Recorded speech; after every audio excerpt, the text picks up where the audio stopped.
Scientific prayer will enable you, sooner or later, to get yourself, or anyone else, out of any difficulty on the face of the earth. It is the golden key to harmony and happiness.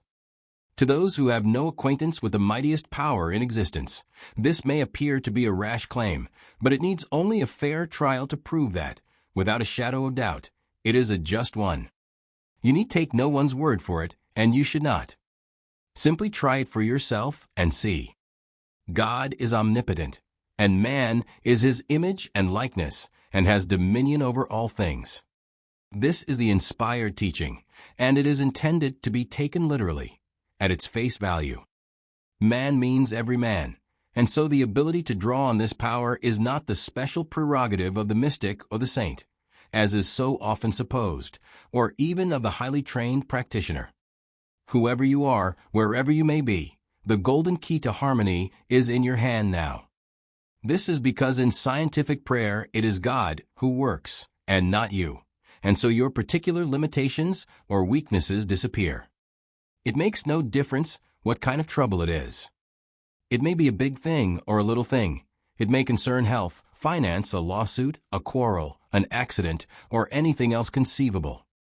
But whatever it is, just stop thinking about it and think of God instead. That is all you have to do. The thing could not be simpler, could it? God himself could scarcely have made it simpler, and yet it never fails to work when given a fair trial. Do not try to form a picture of God, which is, of course, impossible. Work by rehearsing anything or everything that you know about God. God is wisdom, truth, inconceivable love. God is present everywhere, has infinite power, knows everything, and so on. It matters not how well you may think you understand these things. Go over them repeatedly. But you must stop thinking of the trouble, whatever it is. The rule is to think about God, and if you are thinking about your difficulty, you are not thinking about God. To be continually glancing over your shoulder, as it were, in order to see how matters are progressing, is fatal, because that is thinking, and you must think of God, and of nothing else. Your object is to drive the thought of the difficulty right out of your consciousness, for a few moments at least, substituting for it the thought of God. This is the crux of the whole thing. If you can become so absorbed in this consideration of the spiritual world that you really forget for a while all about the trouble concerning which you began to pray, you will presently find that you are safely and comfortably out of your difficulty, that your demonstration is made. In order to golden key a troublesome person or a difficult situation, think, now I am going to golden key John or Mary or that threatened danger.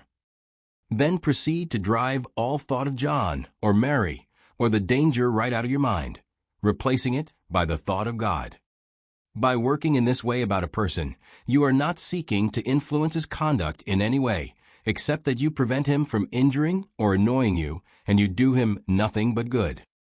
Thereafter he is certain to be, in some degree, a better, wiser, and more spiritual person, just because you have golden keyed him.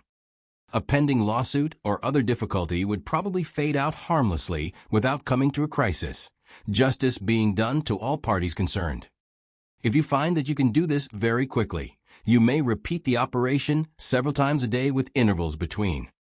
Be sure, however, each time you have done it, that you drop all thought of the matter until the next time. This is important.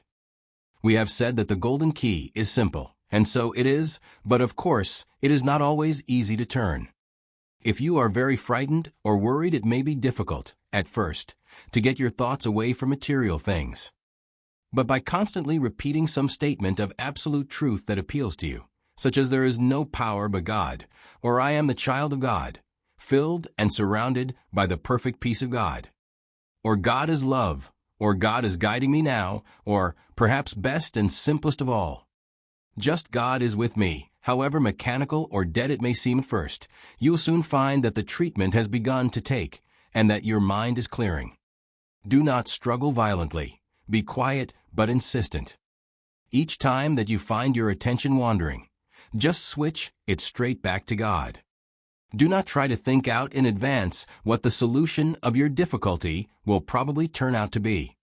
This is technically called outlining, and will only delay the demonstration. Leave the question of ways and means strictly to God. You want to get out of your difficulty. That is sufficient. You do your half, and God will never fail to do his. Whosoever shall call upon the name of the Lord shall be saved.